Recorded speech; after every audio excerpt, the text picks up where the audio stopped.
भगवान ने देखा कि धरती पर संतानों की देखभाल करने के लिए कोई नहीं है, तो उन्होंने माँ को बनाया। वो माँ जो अपनी कोख में 9 महीने बच्चे को पालती है, उसके बाद पूरा जीवन उसका संवारती है, माँ उसकी प्रथम पाठशाला होती है। तो जब मैं देखती हूँ कि अक्सर क्यों खो जाती बेटियाँ, बेघर क्यों हो जाती बेटियाँ, घर में हीरा मोती होकर कंकर क्यों हो जाती बेटियाँ, दुनिया में आते ही गम का दफ्तर क्यों हो जाती बेटियाँ, पी पी कर गम का यूं हलाहल शंकर क्यों हो जाती बेटियाँ।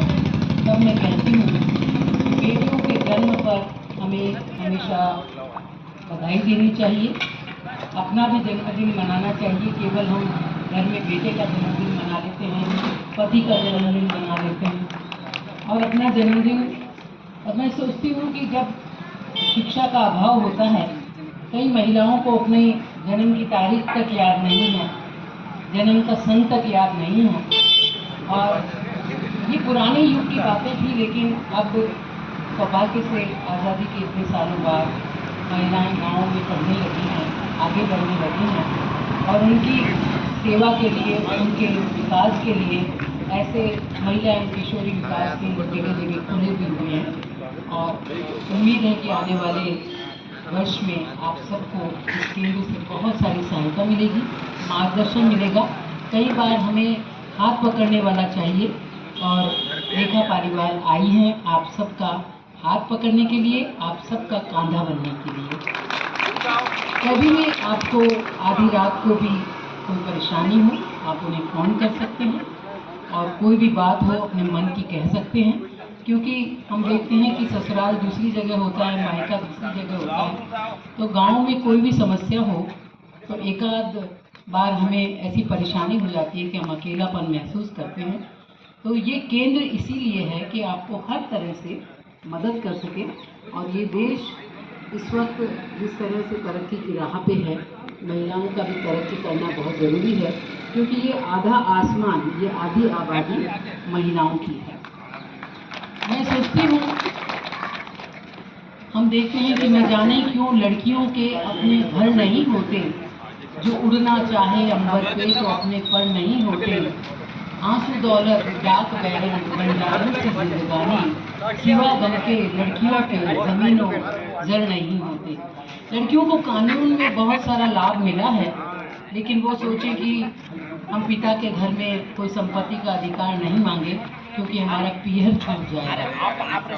कई बार परेशानी में होती हैं बेटियां, वो इस वजह से पीहर से कुछ नहीं मांगती कि उनके परिवार वाले कह देते हैं कि हमने तो जो शादी करनी थी कर दिया, और वहाँ जब आड़ी होके गई, सीधी होके गई हो तो आड़ी होके ही आना।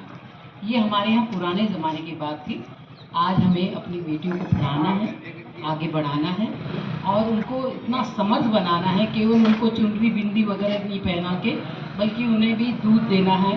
बेटों को देते हैं दूध, बेटियों को भी दूध पिलाना है, उन्हें ताकतवर बनाना है, उन्हें शिक्षा के जेवरात से लबरेज करना है। यही उनकी आज़ादी का मतलब है। इसीलिए हमारा देश ये आज़ाद हुआ कि हम सब आज़ादी से सांस ले सकें।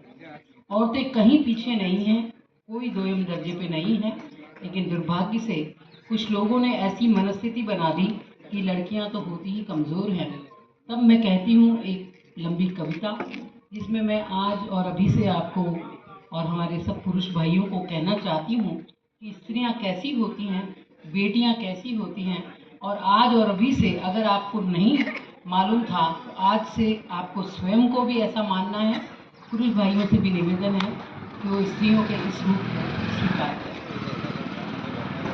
अब बेटियों के जन्म पे बधाई दीजिए, बधाई दीजिए, अजी बधाई लीजिए, खुशियों में ढोल थाल संग बजा भी दीजिए, कहती हूँ बात दिल से वो लगाई लीजिए। अब बेटियों को देखना मलाल कीजिए, जनने से पहले ना कोई बवाल कीजिए, कोई भी चिंता ना कोई सवाल कीजिए, कोई भी चिंता ना कोई ख्याल कीजिए, जवाब दूंगी मैं, कोई सवाल कीजिए, जवाब दूंगी मैं, कोई सवाल कीजिए। मंगल शगुन सी पूजा अर्चना है बेटियां, सद्भावना ये शांति साधना है बेटियां, अजानी आरती आराधना है बेटियां, ये ज्योति वंदनीय वंदना है बेटियां, सोना है